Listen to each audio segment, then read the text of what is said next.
Hello students, this is our lecture number 7. Today we are going to discuss a new paper MB13 Recombinant DNA Technology in unit number 1 Aims of Genetic Engineering. What is recombinant DNA technology? Recombinant DNA molecules are DNA molecule formed by the methods of genetic recombination, creating a sequence that would not otherwise be found in genome. In this unit, we will discuss techniques for genetic manipulation, conventional breeding, protoplast and cell cloning, potential product of genetic engineering, outline of gene cloning. First topic is techniques of gene manipulation. What is genetic engineering? In simple things, changing the genes, it is called genetic engineering. These change may occur as a result of the transfer of a gene from its normal location into a cell which does not normally contain it, or a gene may have its sequence altered in some way so that it is a different gene. Such an altered gene may also be transferred to a new cell type. To avoid a confusion with the conventional breeding techniques or with the naturally occurring process of gene transfer by plasmid, it is assumed that genetic engineering or genetic manipulation also involve some processes which are carried out in vitro. First method is conventional breeding for gene manipulation. Methods used for the breeding of improve the microbial strain using a conjugation or many rarely parasexual gene transfer between strain.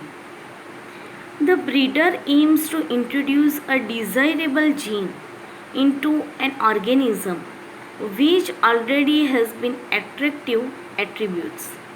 This is done by crossing the organism with another which contain the desired gene, which is in many other respects less than perfect.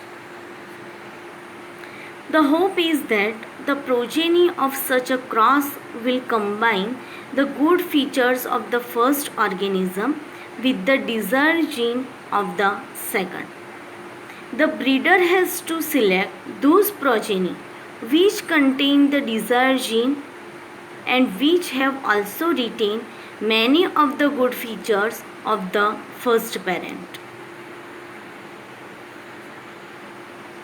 If these are then crossed with the first parent, the resulting progeny will on average contain a fewer unwanted genes than did the first generation.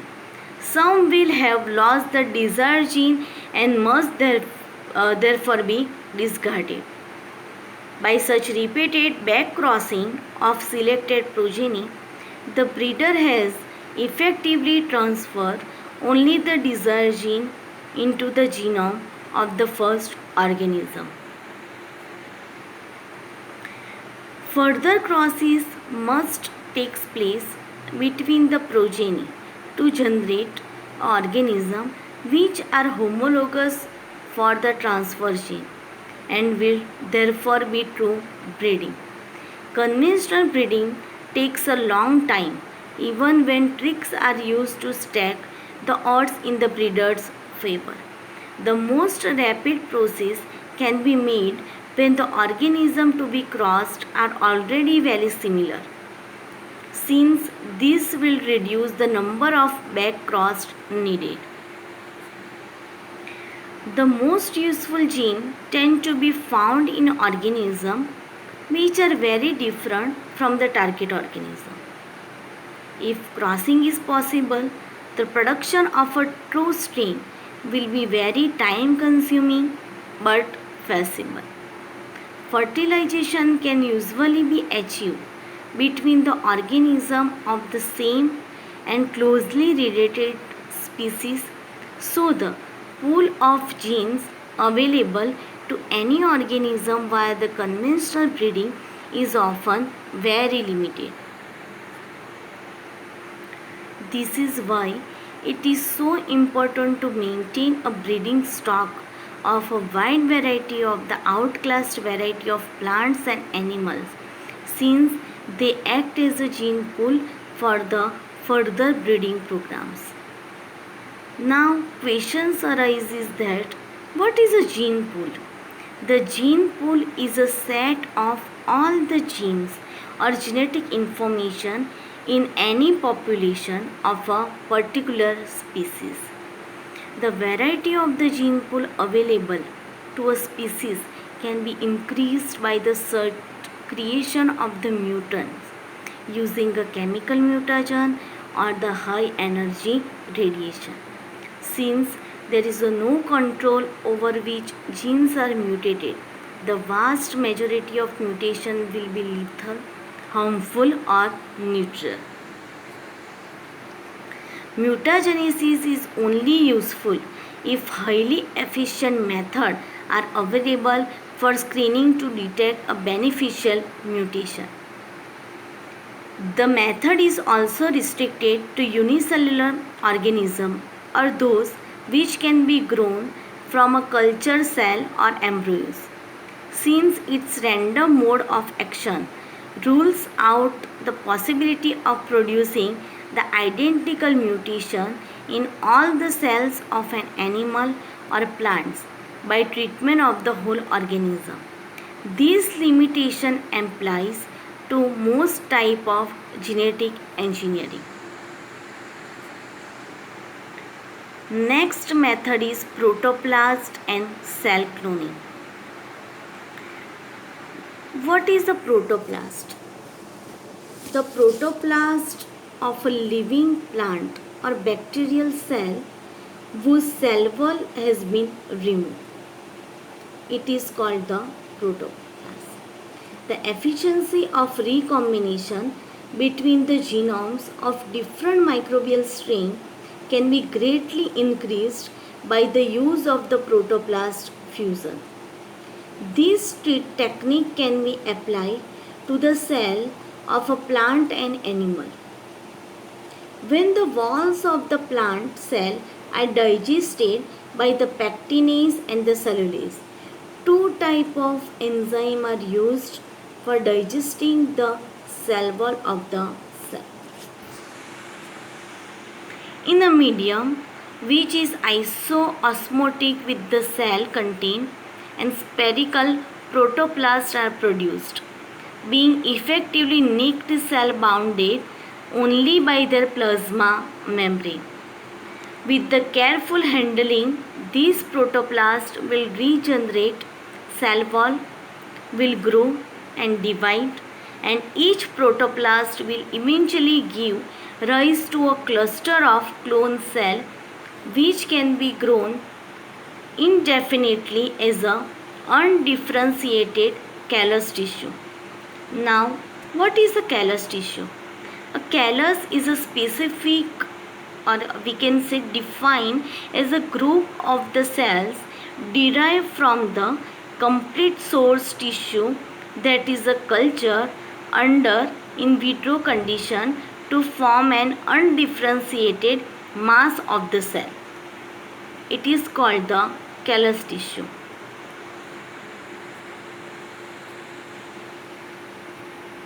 In many cases, whole plants can be produced from the callus by altering the levels of plant growth hormone in the medium.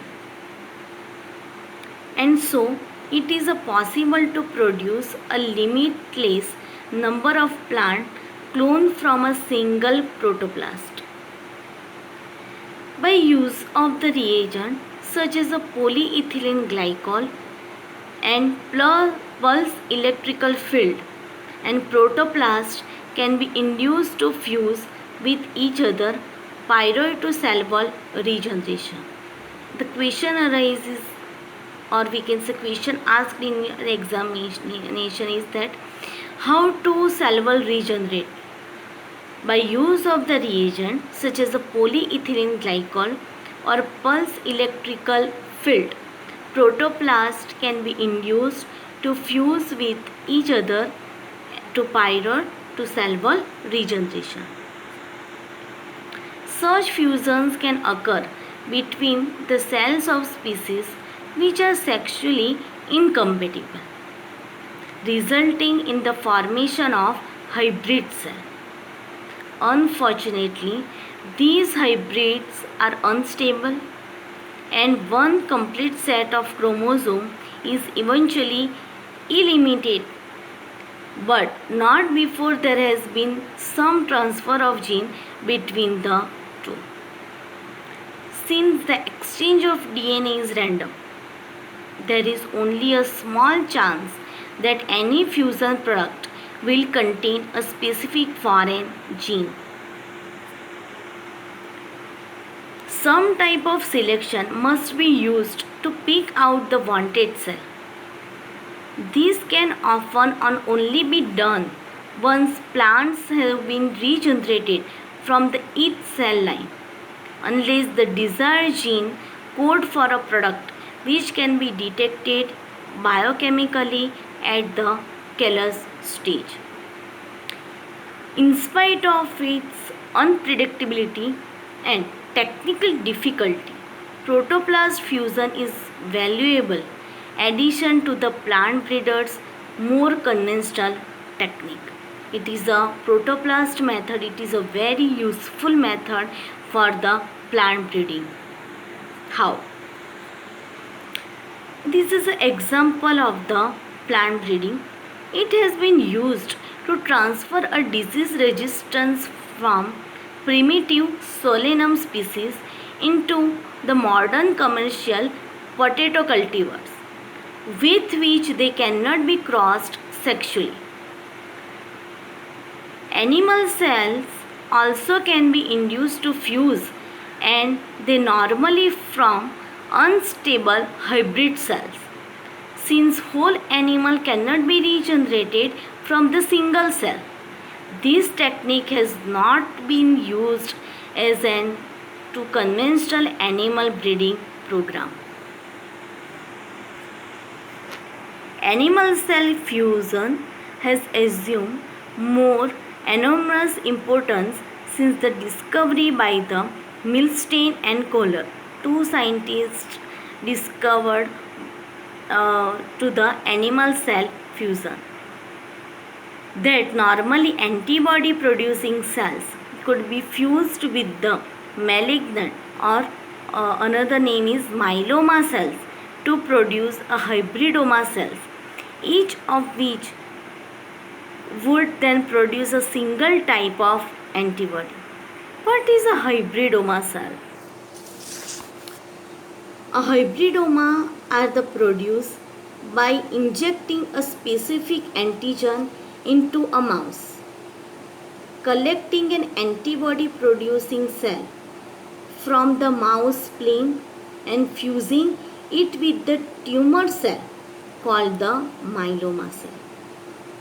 Hybridoma cell can be separated from each other and then cultured indefinitely, each clone producing a unique product known as a monoclonal antibody. These antibodies are providing the great value in medicine and molecular biology.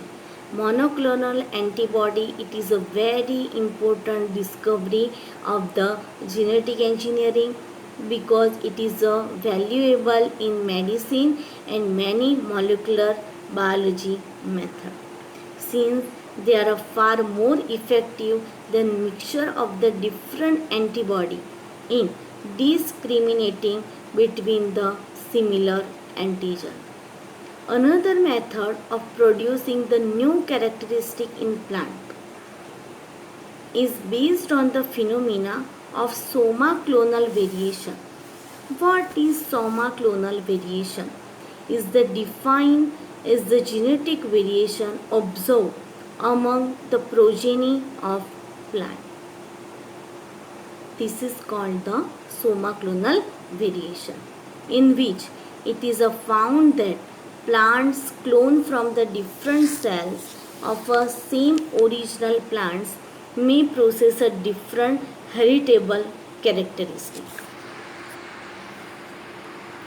It is now possible to predict what new characteristic could appear, and many will be the undesirable.